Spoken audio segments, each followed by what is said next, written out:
Hello, parents, and welcome to our second episode of Walk the Talk, a chat with Marelise and Isla. And we're very happy to have you here today with us. And today's topic we wanted to be the influence of friends.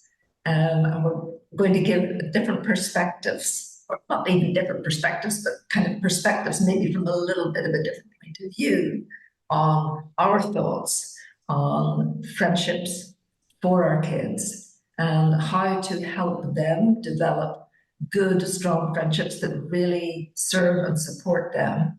And we're all a little bit concerned that our children may have peer relationships that are taking them in a direction that we do not want them to be in or approve of or feel that is supportive of them. So how can we help them better navigate that?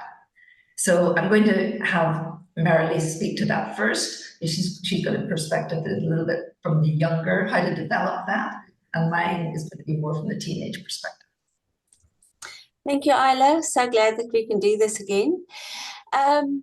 Yes, we were talking about the increasing importance of friendships and how do you help your child know who is a good friend, who is someone that is going to support them, who is someone that's going to appreciate them, who is really that person that they can trust and rely on, that is going to help them develop more of themselves.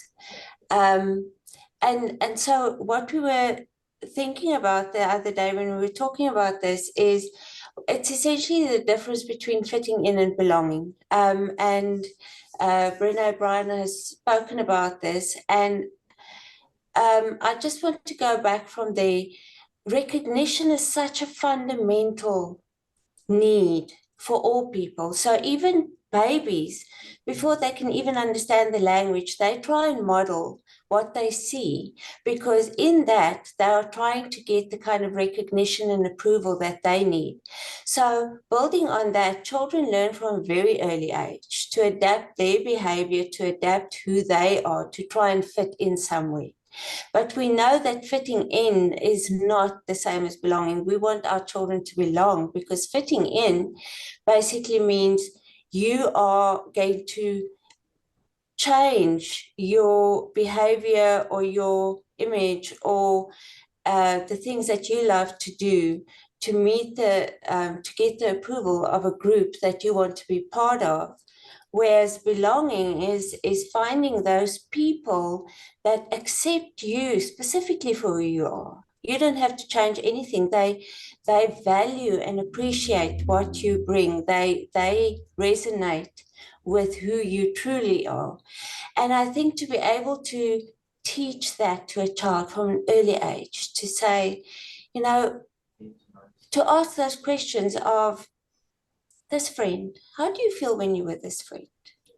Does she make you happy? Are you able, do you feel like there's certain things you can't say or certain things you should do just to meet your friend's approval?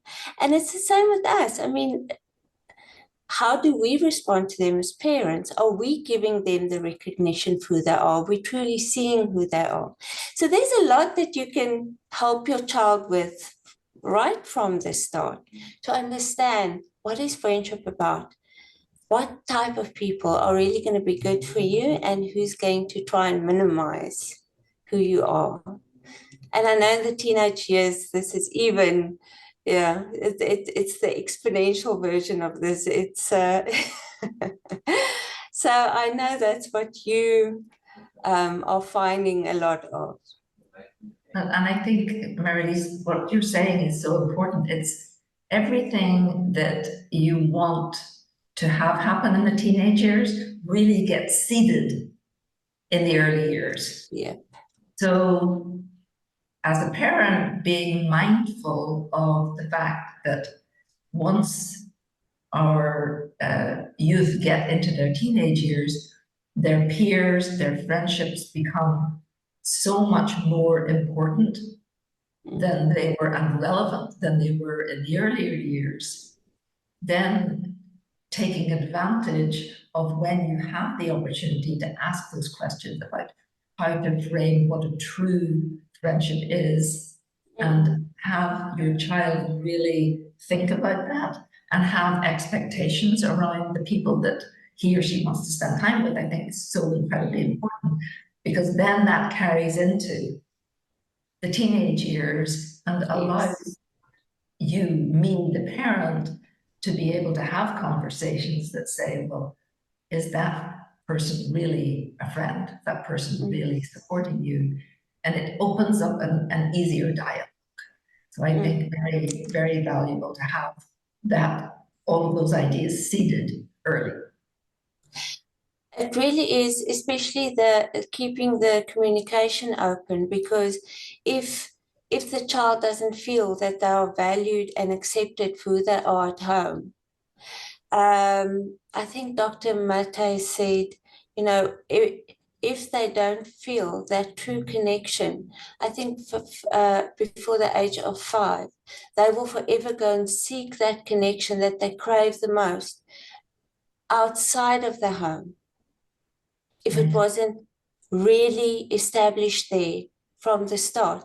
And that was quite an alarming fact, because through his research of 20 or 30 years, they specifically looked at that. And that's really alarming, because you've got this window period in which you have so much influence, and you are setting the tone for how this child is going to relate with others forever. So it's really a very, very critical time. And yes, of course, you know, if you didn't know that, and there's room for improvement, every day matters. But I think to try and keep those channels open through all the various stages of childhood, that's the magic key, yes. Yeah, yes, I agree. And what I want, the frame that I wanted to bring a little bit for parents in the teenage years, that is why it's so very important, if you can, to have done this groundwork, this foundational work in the younger years, is that what nature is doing, which is the completely normal developmental journey that a child is on, is that their peers have to become more important. As they gain independence, they can't end up as adults with the tribe not supporting them, not being members of a group that is basically the group that's going to take them into the adult years. So naturally, those friendships become very important, but being able to discern who truly is a friend, and that aspect of belonging versus fitting in, and therefore responding to peer pressure in a way that they're able to feel very confident in who they are, because that has been that's been worked on, that's been grounded. There is a confidence there, and that's very, very important. And then I wanted to say just a few ideas of, if parents find themselves in situations where they're having to talk about their teenagers' friends, understand the importance of that friendship. That it's so important that you've got to approach the conversation very respectfully, very carefully, very gently, and really from the perspective of, let's have a conversation about, tell me why this relationship is so important to you. Tell me how we can make this relationship be the best possible relationship for you. So that we as parents are guiding, and not just getting upset because they're hanging out with kids that we don't think are good for them. Which is, of course, the last thing you want to say, because then it's like a magnet. The moment you say, "Oh, I don't think that's good," so yes, we know all about that. And you actually mentioned two things that I think are really critical. It's that understanding and support, which will always instill more trust. And then the confidence factor. They are not going to fall for anything if they know they truly are. if they learn to value who they are and respect themselves and understand what they bring, they are less likely to just go with the flow, whatever the flavor is, regardless of the effect that it has on them. So I think it's very, very key to remember that. Yeah, I agree. It's a difficult time, you know, for the friendships in teenage years. It's a difficult time for parents, and it's a difficult time for the kids, based on my experience with my two, you know. So the more that can be worked on in the early years, I think the better for everybody. It definitely helps. Yes, I think we all need a lot of support and understanding right from the start. So it's really, that will always be first prize. But we know life happens and we know that things sometimes get out of hand. But it's important to just remember then it's never too late. Every day is a new opportunity. Absolutely. Just be open and honest and invite that kind of feedback. And I think you'll get far. Yeah. Yeah. I agree. So we decided to keep this a little bit shorter today.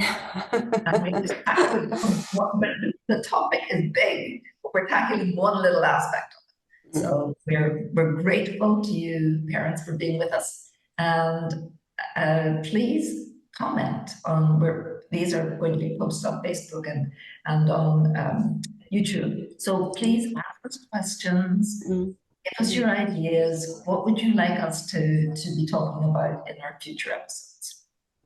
And also, if you are having problems with this topic specifically, please post your questions, because this is something we know most people struggle with, and we really, really want to help as much as we can. So there you go. The floor is yours. Thank you. Okay. Thank you. See you next time. Yes, same time. Okay. Bye.